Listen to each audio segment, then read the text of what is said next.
Hey guys. If there was any doubt that I'm not like, I don't know what it'd be called, but whatever, I just realized there's comments. So I'm responding all of them. I'm like, oh crap, I actually have stuff I have to do today too. So I think I stopped. I don't remember what video I stopped on. But thank you so very much. Like it means the world to me that my words in my experience might possibly be helping someone else. I truly mean that. Like when I was teaching, I'm still teaching, but when I was teaching in a school, people would say, do you think I should become a teacher? And I said, well, here's the facts is the best thing that can happen is when you have a child or, whoever you're teaching, and they go from like, I don't get this, I can't get this, and then they have that light bulb moment. You help guide them to that light bulb moment.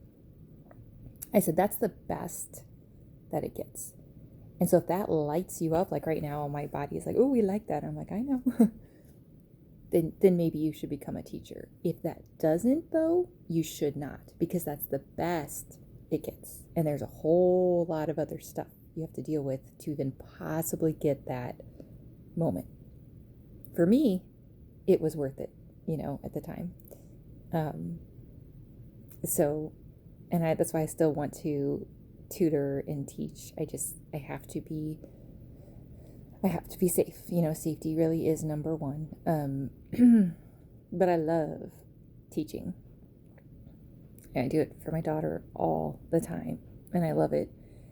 And so anyway, oh, it's not currently. When I came downstairs, she's like, "Mommy, there's white stuff outside," and I look and I'm like, "It's not only snowing; it's like snowing hard, you know." And so that was shocking. but but yeah, and then I was like reading, I was like, oh, there's comments, like. So thank you. Like, if anything I say or do is helpful, I would love to know that. It makes my heart happy. That's just a request, but you don't have to. um and then someone asked about a tapping video, and I could even do a tapping video. I am not an expert in that, but I will say that for me personally, what I instinctively started doing when I was really struggling, and I want to be clear, it's not that I was like unsafe with myself. I'm talking about I had responsibilities to do, constant responsibilities to do, and yet I had these emotions and I had these flashbacks and I had, that type of thing. And when I ignored it, I passed out. So it got to the point where it's like, you have got to deal with this stuff. So what I would do, and what I do even today, like when I announced that I was going to, see, still, but write a book, I did this. You tap on your cheekbones. Remember, I'm not an expert, but this is one of the tapping points, and this is one that really helps me. And you don't tap so that you don't cry. You tap so that you are showing your body that it can be calm and that it's safe. So you can tap with one hand or both hands, but I'm holding the phone, and I tap like up here. You can tap like in between your eyebrows. So the points are like the karate chop, they call it, which is the side of your hand. Then you can do your eyebrows. You can do like this, or you can do like this, or both hands. And then you do side of the eye, under the eye, under the nose, under the mouth, or they call it chin, your collarbone, and then like under your arm, and then the top of your head. And you can go to, and no, I'm not affiliated, like truly, I want to help. There's a free World Tapping Summit going on right now. I think they're on day 8.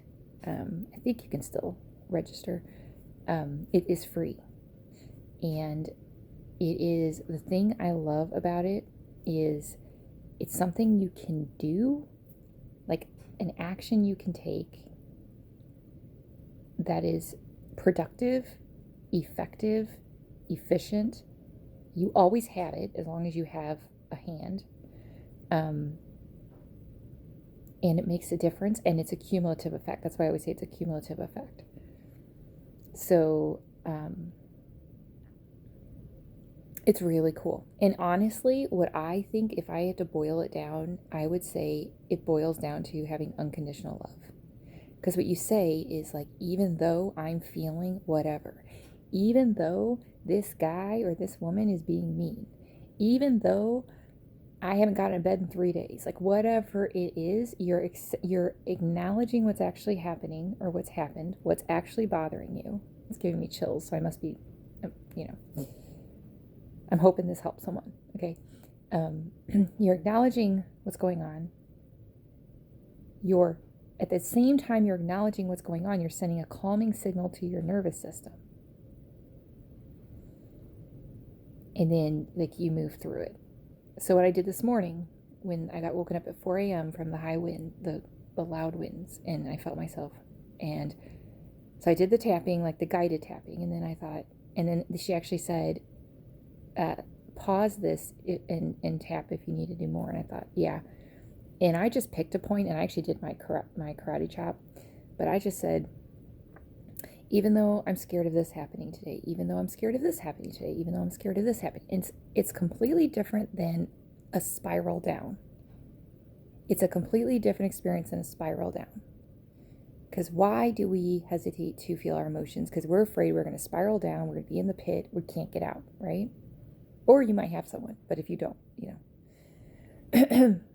This is a way to ground yourself while you're experiencing what you're actually experiencing, so it can move through you. And there's something really comforting, like worthwhile. I can't think of the words, but anyway, I'm not saying that eliminated it, but what it does is it gets you, oh, I got chills again.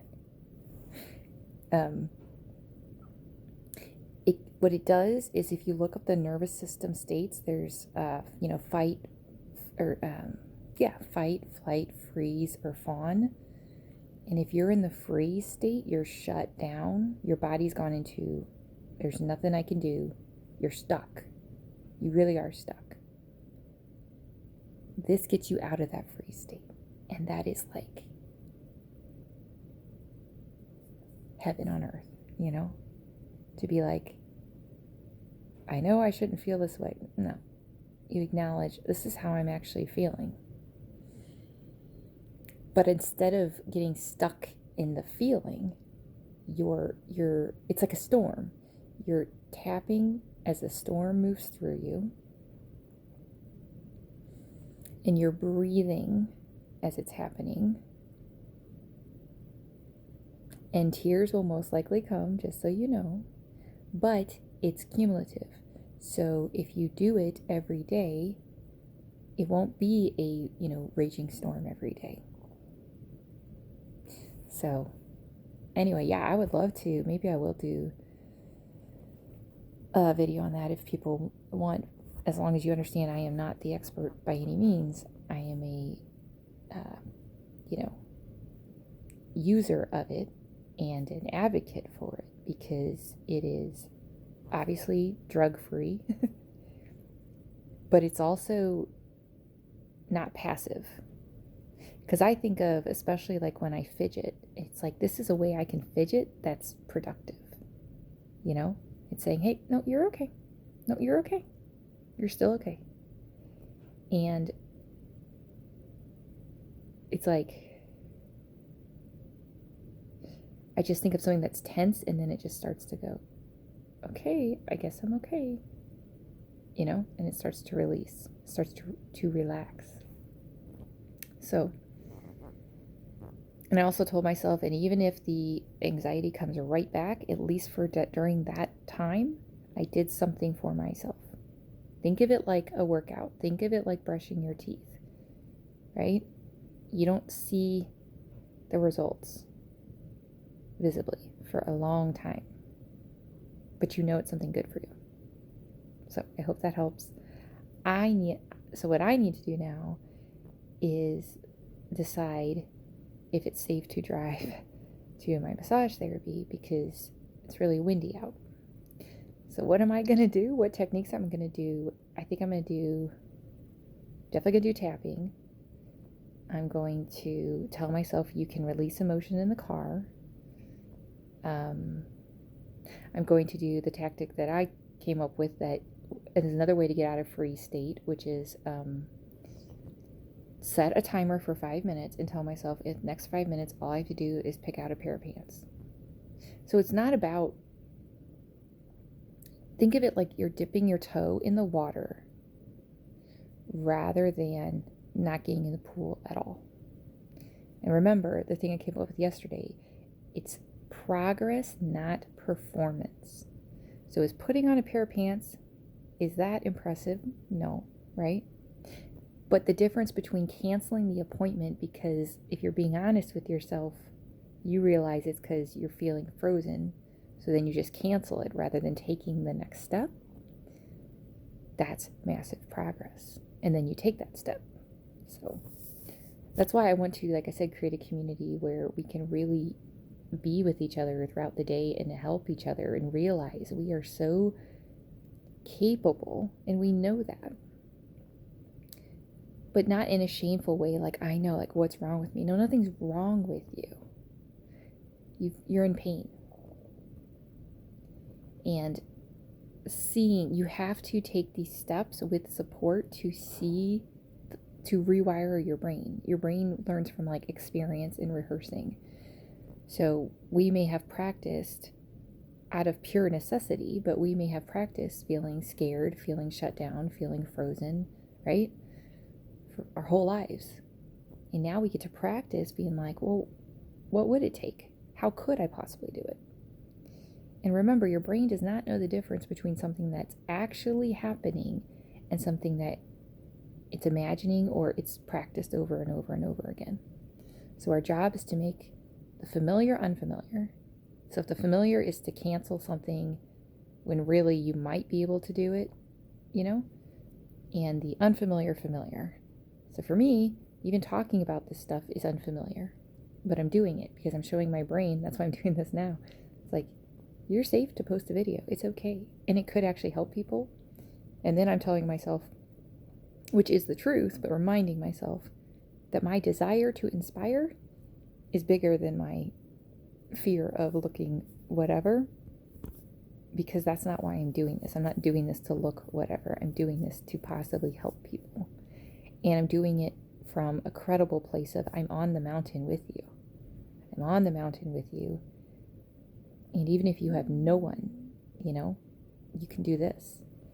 And it's just, and I'm walking the walk. So like I said, it's not like I woke up this morning and I felt awesome. And yet I'm still doing it. And I'm doing it without drugs. And, and I'm not advocating one way or the other. I'm just telling my journey and my desire, and I'm going after the life that I want. And that's what I want for you too. So, that being said, I need to come back to like my life now and be like, okay, so I'm going to set a timer. I'm literally going to set a timer for 5 minutes and tell myself the goal is to pick a pair of pants in the next 5 minutes. That's it. And I've already done my crunches and my push-ups, been there for my daughter this morning, I filled my water. But all these things build on themselves. They really do. And the one piece of advice that I would say is possibly the hardest, depending on what you're used to, but the most effective and powerful is to celebrate your effort, not the task. So progress, not performance.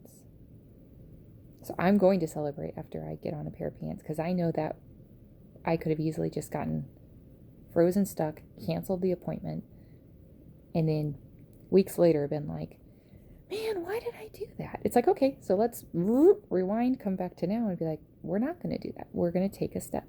And we're going to love ourselves for taking that step. Even if no one else understands, it doesn't matter. So if you're in bed right now, I would encourage you to set a timer for 5 minutes and tell yourself, all I have to do in the next 5 minutes is put my feet on the floor. And then post here if you do that. That would be so cool if you commented, and then we could celebrate you. That's what I want to do with the community, is like really, truly help each other bolt for our dreams, like go for our dreams. And then when we get stuck in the mud, pull each other out. But like, not in a way of like, come on, it's not a big deal, but like, hey, that's awesome. And it's not patronizing when it's genuine. It's understanding the brain and understanding where we've come from, what we've practiced, and how we can do it differently and help each other along the way reach our dreams. So this one's long, and that's okay. But I'm going to go walk the walk now. Love you guys.